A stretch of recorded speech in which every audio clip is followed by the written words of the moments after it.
Lily Pinsonneau est barista, double bachelière en études littéraires et auteure d'un blog depuis maintenant 4 ans. Son premier roman, Sauf que j'ai rien dit, paraît en 2017. Lorsqu'elle en annonce la parution sur Facebook, elle obtient immédiatement plus de 250 mentions « j'aime » et ça continue. Lily Pinsonneau, bonjour. Bonjour. Bienvenue à l'émission. Merci de me recevoir. C'est un plaisir. Comment c'est venu cette idée de passer du blog à l'écriture d'un livre? En fait, ça s'est passé pas très loin d'ici. C'est que j'avais, avec certains de mes amis, on prenait des textes du blog, puis on les mettait sur papier, qu'on distribuait lors de soirées littéraires, où mes amis les illustraient ou les mettaient... il y a eu différents formats, là, mais il y a eu aussi un recueil de plus de 300 pages. Là. Le blog, là, il y a environ 150 textes dessus. Là. Puis, j'ai fait parvenir ce recueil-là à François Havard, qui est un auteur mascoutin aussi. Puis, il m'a dit « J'ai beaucoup aimé ça. Maintenant, arrête de niaiser, fais un roman. » Bien, la graine était plantée. Puis j'ai décidé après ça de laisser mon travail. Je travaillais à temps plein. Puis de me consacrer à l'écriture d'un roman. Ce qu'il faut dire, c'est que quand on écrit un roman, j'ai écrit ce roman-là, mais tu sais pas si ça va être publié, tu sais pas s'il y a quelqu'un que ça va intéresser en quelque part. Fait que c'est comme 5 mois de ma vie que j'ai passé à l'écriture de ça. C'était l'été, il faisait vraiment chaud. Mais j'avais une idée de roman, puis je la trouvais intéressante. Fait que j'ai persévéré. Puis après ça, ben je l'ai envoyé à quelques petites maisons d'édition et en blague à Québec-Amérique parce que je me voyais pas du tout être publiée là-bas. Finalement, c'est eux qui m'ont répondu. Le processus peut prendre 3 à 6 mois. Là. Ils peuvent ne pas te répondre avant très, très longtemps.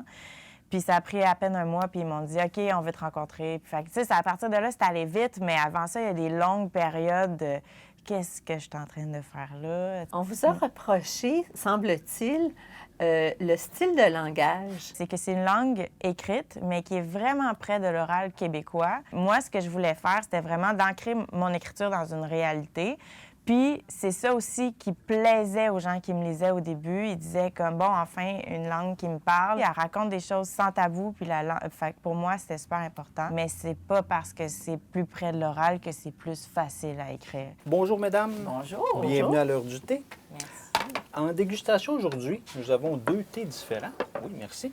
Donc, nous avons le Tikwanin, qui est un oolong, un thé de nature, mais qui a un petit côté floral qui se développe de façon toute naturelle.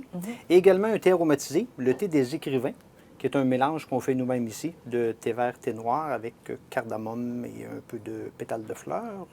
Donc, quel serait votre choix pour aujourd'hui? Bien, je vais prendre le thé des écrivains. Excellent choix. Et pour vous? Moi, je vais essayer l'autre. Le Tikwanin. S'il vous plaît. Excellent. Je vous prépare ça et je reviens. Merci. Lily, le sujet de Sauf que j'ai rien dit est très actuel. Ça parle des amours de Jolène, une jeune femme. Des amours, en fait, qui sont en grande partie virtuels parce qu'il y a beaucoup d'échanges écrits. Et beaucoup de non-dits aussi. C'est que c'est plein de petits fragments aussi qui m'ont porté à écrire cette histoire-là, qui est quand même une histoire pas exagérée. Je pense que c'est quelque chose... je reçois beaucoup de messages de personnes qui disent comme « t'as été capable d'exprimer exactement ce que je vivais ». Puis j'essayais d'être pas dans le jugement. Parce que si je l'avais écrit en jugeant cette réalité-là ou en jugeant ses comportements, bien là, je pense que j'aurais complètement manqué mon but. C'est que Jolène est accrochée à son cellulaire, à tous les réseaux sociaux C'est que l'affaire avec les réseaux sociaux, c'est que sans sortir de chez vous, tu as l'impression d'avoir fait quelque chose, d'avoir rencontré du monde, tu sais, puis tu peux juste te rendre de chez vous à ton travail, revenir. Même à ton travail, tu as l'impression des fois que tu es avec tes amis, tu es dans des conversations à 6 sur Messenger. Là, après ça, c'est comme tout ça mis ensemble. Puis Jolène, en fait, elle parle pas vraiment en dehors des réseaux sociaux puis à Joseph. Même à son travail, c'est ça. Elle va se cacher dans les toilettes. Exactement. Oui, c'est ça. Oui. Pour voir s'il a écrit, pour pouvoir lui répondre sans que ça paraisse. Mais tout le temps quelque chose de camouflé, alors que, tu sais, c'est ça. Mais l'histoire est aussi... Elle parle autant d'une jeune femme qui ne parle pas dans la réalité qu'elle parle pas à la personne avec qui elle est en relation. En tout cas, elle ne parle pas vraiment dans la vraie vie ou pas des vraies affaires. Ouais. Exactement, parce qu'elle tente de comprendre sa relation avec lui, mais elle elle la visualise comme elle la voudrait idéalement, alors qu'elle a plein de questions qui restent sans réponse, parce que lui, de son côté, lui en offre pas beaucoup des réponses. Si quelqu'un qui pose des questions, on peut lui prêter des intentions, mais la même affaire, elle lui prête des intentions, bien, elle n'a pas posé de questions. C'est comme un gros malentendu, on dirait, leur histoire. Alors qu'il aurait suffi qu'ils s'assoient puis qu'ils parlent vraiment, tu sais. Mais ils ont aimé mieux faire des blagues, aller voir un show, aller comme... Puis surtout, jamais admettre leur vulnérabilité, ni un ni l'autre de leur côté. Puis ça, je pense que c'est vraiment symptomatique des relations virtuelles parce que faut toujours que tu montres la plus belle facette de ta personnalité, que tu mettes en scène tes sorties entre amis, que tu mettes en scène ton repas, que tu mettes en scène ta vie de couple même, là, tu sais. Mais c'est ça. Mais je lisais hier, ou je me rappelle plus tard quand Marie-Lou et Alex se sont laissés, là. Puis là, ils disaient comme pourtant le couple le plus adulé des Québécois. Mais personne ne les connaissait au quotidien, tu sais. C'est une affaire de réseaux sociaux. C'est sûr qu'il n'y avait pas... c'est ça. Puis même quand tu mets en scène, même quand tu parles de ta chicane, tu es en train de la mettre en scène, ta chicane, tu es en train de la raconter. Est-ce que c'est inspiré de personnages de votre entourage ou de gens que vous connaissez ou de votre vie personnelle? Merci de poser la question parce que la plupart des gens font juste prendre pour acquis que c'est ma vie parce que c'est tellement comme ancré dans quelque chose de vrai. Mais oui, c'est vrai, mais c'est pas... je pense que c'est comme un collage qui fait une belle mosaïque, là, Mais tu sais, il n'y a rien de tel quel ou, tu sais, des fois que moi, je suis en train de vivre quelque chose puis la personne à côté de moi n'est pas en train de vivre la même affaire et vice-versa. Fait que, tu sais, moi, des fois, il y a des choses qui m'inspirent de la réalité, mais qui sont pas de la réalité, mais que je fais « Ah, ça, c'est bon, là. Tu sais, ça, il faut que j'en parle. » Je le critique sans jugement, mettons, ne serait-ce parce que je le pointe que ça prend vraiment beaucoup de place dans leur vie, alors que, ultimement, qu'est-ce qui se passe? On le sait même pas. C'est ça. Lily Pinsonneau, merci beaucoup pour cette entrevue et on espère que vous allez continuer d'écrire parce qu'on a hâte de continuer à vous lire. Ah, inquiétez-vous pas pour ça. Merci beaucoup. Merci beaucoup. Oh. Votre thé est prêt, madame? Wow! J'avais oublié de vous présenter le petit côté sucré également. C'est un biscuit au matcha. Donc, le côté vert, c'est grâce à un thé vert japonais. La feuille est réduite en farine et on peut l'intégrer dans la recette. Et également 2 petits macarons qui sont préparés ici et aromatisés avec mon thé. Bonne dégustation. Merci beaucoup. Fallait que je me refasse une flore cardiaque. C'était mon petit projet personnel. J'avais oublié le genre d'affaires que je faisais avant de tomber amoureuse tout le temps. Préparer des recettes de cookies avec des restes de fruits secs puis de l'avoine de fond de sac, croquer dans du raisin croustillant ou bien juste devenir tellement concentrée sur des trucs qui m'intéressaient que j'oubliais de m'inventer des vies avec d'autres gars, toujours plus de gars, toujours plus de gars. Ce mardi-là, j'avais bu 3 bières toute seule, relax, comme une grande fille. Un bon pas dans la bonne direction de l'indépendance sentimentale.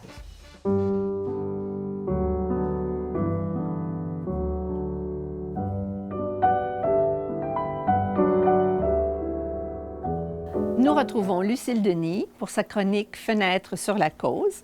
Bonjour Lucille. Bonjour José. Et tu nous parles de quoi aujourd'hui? Aujourd'hui, je vais vous parler des livres spéciaux pour les enfants qui ont un trouble d'apprentissage dit DYS, D-Y-S. Moi, je suis orthopédagogue, donc je travaille avec des enfants qui ont des troubles d'apprentissage, qui ont des difficultés de lecture notamment. Et puis maintenant, il y a des livres qui sont spécialisés pour eux, pour les aider justement dans ça. Fait que je vais vous en présenter quelques-uns. Parfait, parce que j'imagine que c'est doublement difficile pour eux la lecture. Oui, tout à fait. Puis on ne veut pas que ce soit démotivant et qu'ils se découragent. Alors, je commence avec les Ben Entreprend. C'est québécois. Moi, je les aime beaucoup, beaucoup. À l'intérieur, il y a, on surligne les difficultés, les sons qui peuvent être difficiles pour eux. Et puis, les lettres muettes sont barrées. Fait que là, ça aide déjà au niveau de la lecture. Puis, en plus de ça, il y a des valeurs au niveau de l'entrepreneuriat, comme le partage, la curiosité, etc. Fait que les Ben Entreprend, il y a aussi les Julie, il y a aussi des petites bandes dessinées. Le site Internet, on peut faire des coloriages, il y a des petits jeux. Fait que c'est vraiment très riche comme ressource. Très varié, oui, et les couleurs sont magnifiques en oui. passant. Oui. Après ça, vous avez la méthode de lecture, les alphas. C'est français, mais maintenant, ça arrive de plus en plus au Québec. Ce que j'aime dans ces recueils-là, c'est que c'est des courtes histoires. Ça présente à chaque fois une phrase. Donc toujours les sons sont mis en couleur. Mais l'image est après la phrase. Fait qu'on doit décoder, lire la phrase, En premier. comprendre, puis valider la compréhension après. Fait que ça, c'est déjà, je trouve ça très intéressant. Et ludique un peu aussi, avec, Oui. ça me fait penser au chercher-trouve, parce qu'on décode quelque chose, puis après, on va voir si Oui. on avait raison. Exactement, oui, oui, tout à fait, c'est vrai. Après ça, vous avez Colibri, ami des 10, donc encore DYS. Donc là, pareil, c'est une pagination particulière pour les enfants qui ont un trouble de lecture.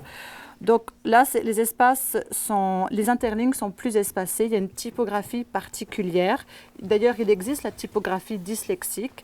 Et puis, les sons un peu plus difficiles sont mis en couleur. Et puis, il y a un alignement tout à gauche. Donc tout ça, c'est vraiment pour aider la lecture.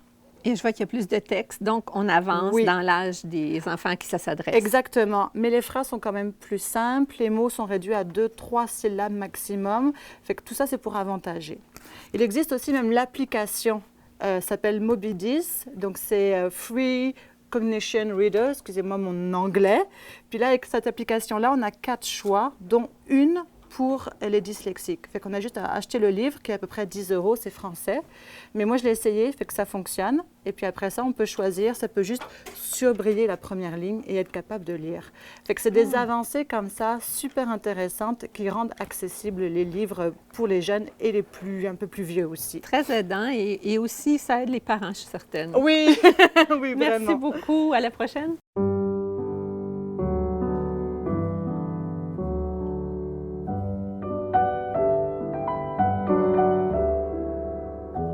Bonjour Jean-Marc. Bonjour. Je suis très intriguée. J'ai très hâte de savoir ce que tu vas nous présenter aujourd'hui. Ah, tu regardes ça et puis ça te dit rien pour le moment, mais le titre, L'arbre au crayon. Hein? Déjà? L'arbre au crayon, c'est un titre qui vient nous chercher parce que le crayon, on l'utilise à tous les jours, on l'utilise pour dessiner, on l'utilise pour écrire, on l'utilise à bien des choses. Mais sais-tu qu'un jour, un certain roi narcissique, parce que celui-ci n'avait plus l'attention de ses sujets, a décidé de détruire tous les crayons du royaume.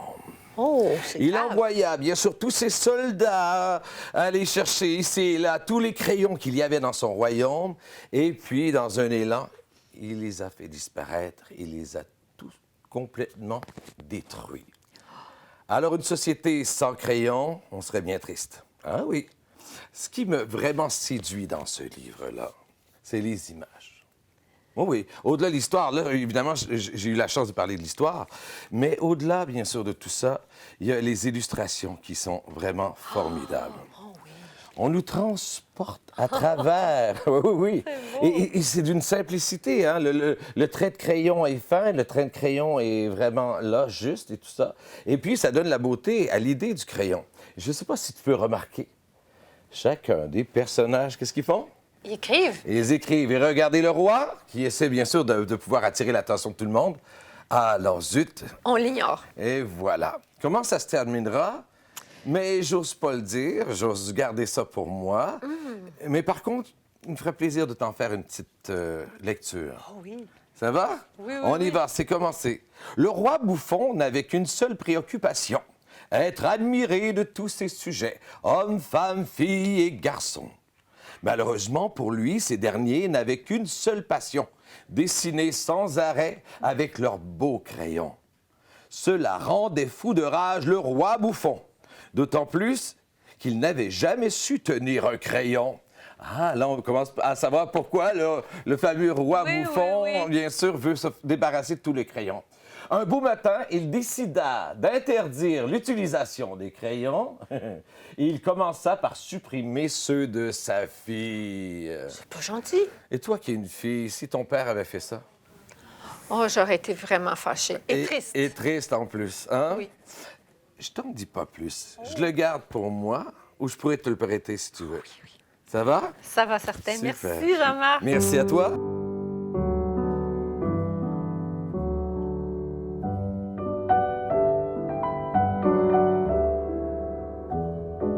Mon coup de cœur de lecture, moi j'aime lire et j'aime regarder des images, mais j'aime aussi pratiquer. Mon coup de cœur de lecture, c'est Boulange et Boostify, un livre extraordinaire fait par Albert Ilbilia, donc qui est boulanger, qu'on a vu beaucoup à la Distasio, si vous êtes fans de l'émission. J'ai découvert, en fait, depuis un peu plus d'un an, ce livre formidable. J'ai découvert surtout une passion que j'avais, c'est de faire du pain. C'est extraordinaire. Et puis, il est bon en plus. Alors, toutes les techniques de la pâte, comment faire une bonne pâte, comment faire du levain, mais ça va de la baguette française à la miche, au pumpernickel, à toutes sortes de bons pains, au pain dessert, au croissant. Et de tout, c'est vraiment extraordinaire. Et je découvre, en fait, on découvre à la lecture de ce livre toutes les belles techniques pour faire du bon pain. Puis on n'a pas besoin de four à pain, là, puis d'appareils, là, des gadgets, tout ça. Un bon four à cuisson bien ordinaire avec de la glace. Parce que les boulangers, en fait, ils utilisent des fours vapeur. Puis nous, dans nos cuisines, on n'en a pas. Donc, une petite technique extraordinaire qu'on a découvert là-dedans, c'est tu mets une tasse de glace pendant que tu enfournes ton pain, et puis ça fait de la vapeur dans ton four. C'est extraordinaire. Ça fait du bon pain. Alors, tout le monde est heureux, la famille aime ça, et c'est une lecture extraordinaire. Je le conseille à tous. Boulange et Boostify.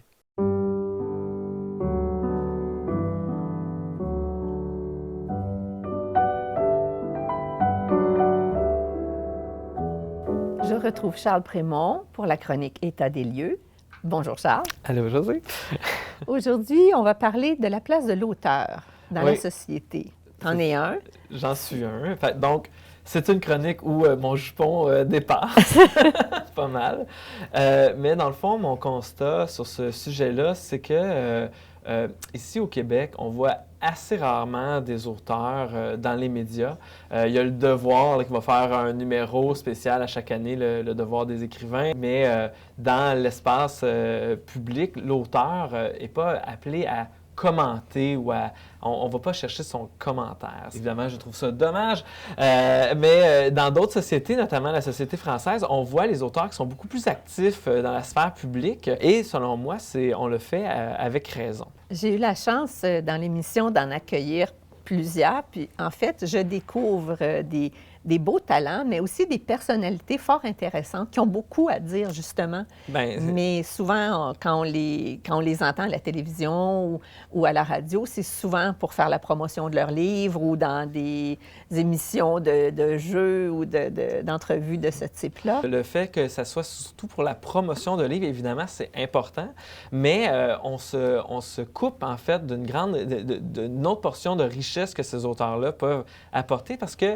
dans le fond, quand on écrit un livre, évidemment, ça nous demande beaucoup de recherche et on passe beaucoup de temps, dans le fond, dans cet univers-là. Donc, sans devenir nécessairement des experts d'un certain sujet, on en vient à à être capable d'imaginer les répercussions que peuvent avoir différents mouvements ou actions dans la société. Puis moi, ce que je trouve aussi, c'est que écrire un livre, ça devient un peu une expérience de pensée.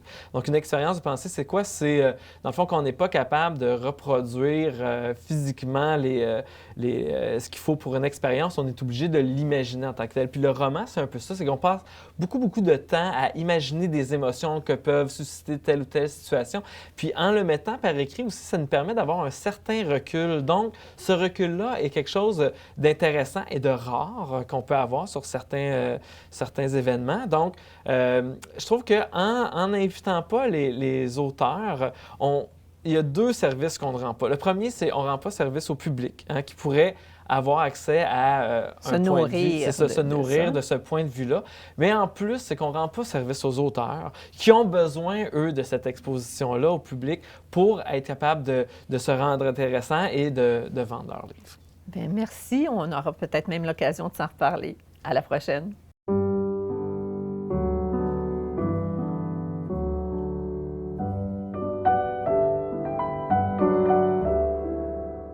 Au Club de lecture, on retrouve nos amis Diane, Carole, Ivana et Simone. Bonjour. Bonjour. Bonjour à vous. Et c'est Diane qui va nous présenter son livre. Moi, aujourd'hui, j'ai un beau petit trésor de littérature à vous présenter. Oui, Le poids de la neige de Christian Gué-Poliquin. C'est son deuxième roman qu'il écrit. Déjà, pour son premier, il y a eu des reconnaissances, des prix. Et avec son deuxième, il y a eu le prix de France-Québec, le prix littérature des collégiens, le prix littéraire des lycéens, littéraire du gouverneur général, et il a été finaliste du prix des libraires du Québec.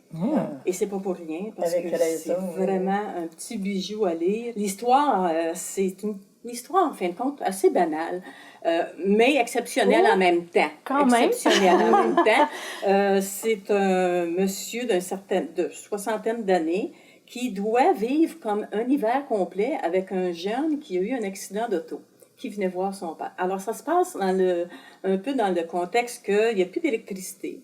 Ils sont en hiver, ils doivent passer l'hiver. Et ils sont comme pris un peu là-dedans. Lui, le jeune est arrivé, on ne sait pas son nom, on ne sait jamais son nom, c'est le jeune homme.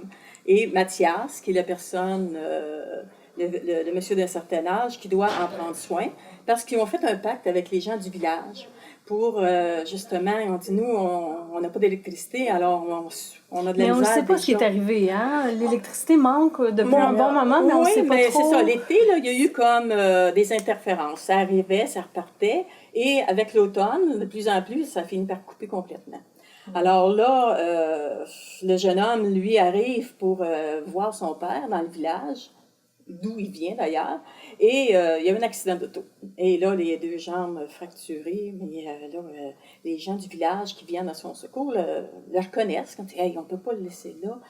Fait qu'il l'emmène au village, mais là, au village, il n'y a pas de médecin. Il y a juste un vétérinaire et un pharmacien. Alors, c'est le vétérinaire qui doit s'en occuper, puis il va dire, il faut faire quelque chose. Fait qu'il décide de l'opérer.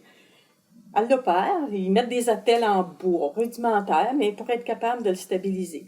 Mais là, on dit, on ne peut pas passer l'hiver avec notre jeune comme ça. Ils ont dit, le monsieur, là, qu'à un moment donné, il y a eu une panne aussi, là, puis qu'il squatte, dans le fond, une vieille maison abandonnée, parce que, justement, beaucoup de gens sont partis du village à cause du manque d'électricité. Ils ont dit, peut-être que lui, il pourrait s'en occuper. Fait qu'il emmène, il arrive là, puis ils ont dit, on va faire un pacte avec toi. Tu t'occupes du jeune homme, et nous, on va s'occuper de t'approvisionner en nourriture, en tout ce que tu as besoin. C'est ravissant comment l'auteur, tu as tout à fait raison, comment l'auteur réussit à nous présenter ces personnages-là. Puis c'est surprenant parce que le personnage qui est le plus jeune, qui lui a l'accident, habituellement les héros dans les livres sont forts, sont jeunes, sont bons, tu sais. Mais là, ça n'a rien à voir. C'est lui qui est au crochet, dans le fond, de Mathias, qui, lui, est un aîné, qui va prendre soin, etc. Fait que les rôles sont complètement inversés pour qu'à un moment donné, dans l'histoire, on reprend, donc... oui, à un moment donné, c'est une là, belle... Oui, d'ailleurs, une la belle, façon que son livre est écrit, là, il y a comme des chiffres, là, c'est pas vraiment des chapitres, parce que des fois, c'est juste une page. Et les chiffres commencent à 7 maintenant, et ça monte jusqu'à 257. Là, tu te dis, qu'est-ce qu'il veut faire avec ces chiffres-là? Ah, mais ça, c'est une finesse aussi, Et l'auteur. bon, c'est la neige, peut-être aussi. C'est l'accumulation de la neige, aussi bien sûr. la tension qui se passe entre les deux personnages qui vivent des choses quand même que, bon, il y en a un qui manque de patience, l'autre est tanné d'être au crochet du monsieur. Et à un moment donné, oups, ça redescend. Comme la neige qui fond. Comme la neige qui fond. Comme la neige. Mais ce huis clos-là, hein, c'est un Ben huis oui, c'est clos comme un clos, qu'on comme, vit de plus en plus dans l'histoire, où les personnages se retrouvent vraiment pris dans cette cabane-là, qui doivent se débrouiller, etc. Puis on sent, c'est pas pour rien, le poids de la neige, on sent, là...